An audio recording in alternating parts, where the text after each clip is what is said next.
Assalamualaikum, terima kasih sudah melihat channel saya. Klik tombol subscribe ya.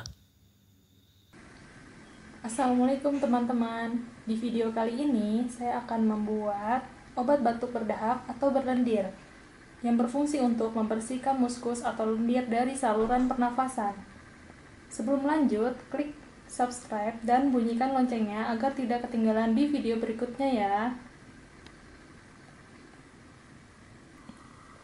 Bahannya 1 sendok teh cengkeh, 1 sendok madu, 3 bunga lawang atau star anise, atau bunga pekak.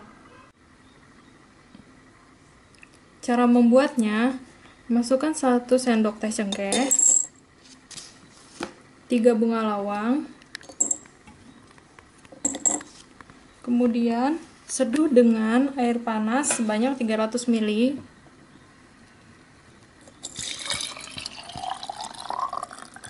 Tunggu sampai 20 menit.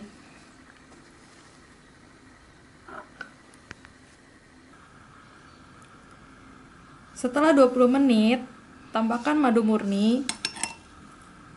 Karena jika madu di suhu panas yang tinggi, protein dan vitaminnya akan berkurang. Manfaat dari minuman ini, yang pertama adalah antiparasit, antibakteri, meningkatkan sistem imun, membuang lendir, dan antibiotik. Resep ini diambil dari Dr. Zaidul Akbar yang membahas seputar jurus sehat Rasulullah. Semoga bermanfaat ya. Terima kasih sudah menonton video kali ini. Selamat mencoba. Semoga informasi ini bermanfaat. Jangan lupa di like, komen, dan subscribe ya. Wassalamualaikum warahmatullahi wabarakatuh.